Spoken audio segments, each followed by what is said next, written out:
Olá pessoal, estou aqui com essa Catileia linda, com esse branco perfeito.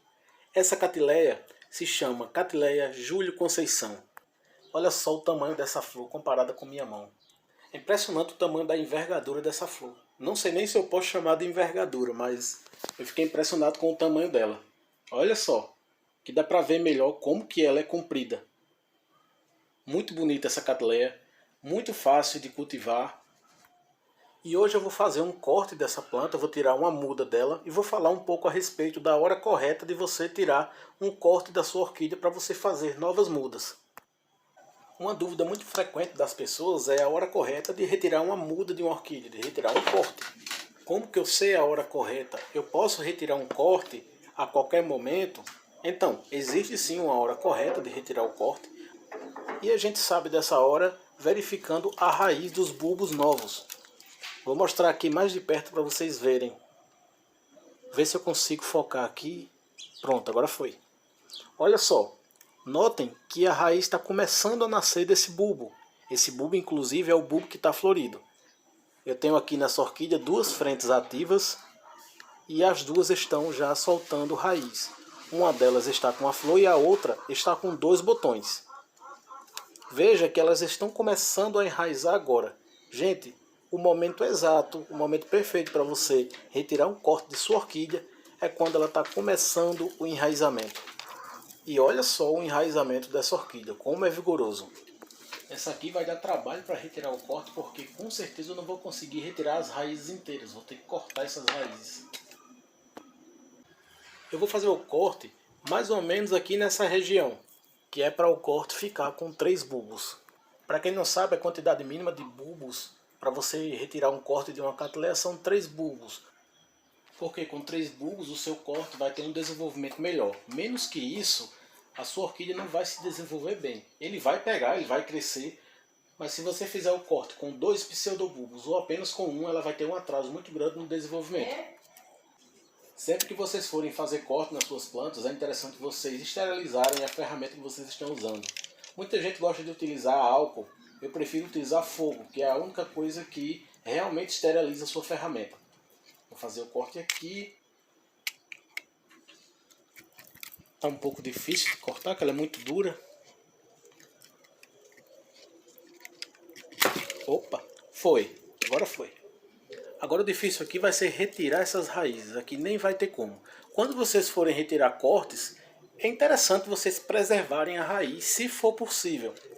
Se não for possível, então tem que cortar, como é o caso aqui.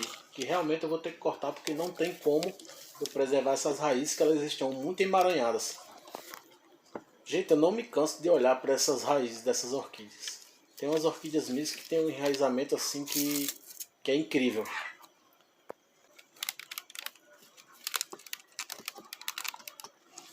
Aparentemente aqui realmente não vai dar para tirar sem danificar as raízes aqui. Estou tentando desfixar ela do vaso, mas vai ser bem difícil de tirar isso aqui. Não tem jeito, já está quebrando algumas. Realmente não dá, vai ter que ser do estilete mesmo. Tá até difícil de cortar, ou é meu estilete que está cego? Uma outra dúvida que muita gente tem é se pode fazer corte da orquídea ou replantar a orquídea quando ela está florida. A resposta, na minha opinião, é sim. Principalmente nesse caso em que o início do enraizamento do pseudobulbo coincide com a floração. Então não tem como você fazer o corte em outra época.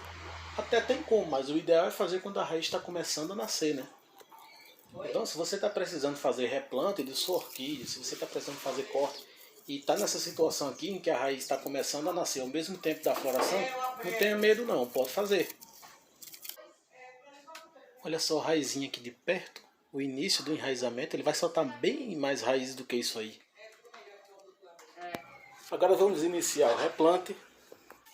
Eu vou plantar ela nesse vaso, como dreno eu vou utilizar carvão e pedra brita. E como substrato eu vou utilizar um substrato feito à base de cabo de vassoura. É um teste que eu estou fazendo, para ver como que esse substrato se comporta dentro de um vaso. Em cachepôs feitos de cabo de vassoura, as orquídeas se adaptam muito bem. Mas eu não sei como que a orquídea vai se comportar se for plantada em vaso e como que vai ser a decomposição desse substrato. Então eu estou bem curioso para ver, porque a madeira do cabo de vassoura tende a ficar um pouco preta quando ela está exposta à umidade. Porém, isso não acontece nos cachepôs, a madeira simplesmente não fica preta. E eu quero ver se a mesma coisa vai acontecer se esse substrato estiver em um vaso. Ela está até um pouco difícil de acoplar aqui no vaso por causa do direcionamento das raízes dela. E agora é só ir completando com o substrato e fixar ela aqui com o palitinho de churrasco. Ela ficou um pouco folgada, então vou ter que colocar alguma coisa aqui entre a orquídea e o palito para melhorar aqui a fixação. Vou colocar um chips de coco, que é mais macio, não vai pressionar a orquídea, não vai machucar o rizoma da orquídea. Eu espero muito que eu tenha sucesso com esse substrato, porque é um substrato simples e acessível para todo mundo. Essa orquídea aqui está mais difícil de fixar, ela está balançando muito e o formato dela não ajuda muito, mas acho que agora vai. Bom, foi. Agora sim, consegui deixar ela bem fixa. E terminamos aqui mais um replante de orquídea. Se você gostou do vídeo, gosta desse tipo de conteúdo, se inscreve no canal, curte o vídeo que isso ajuda muito o canal e até a próxima.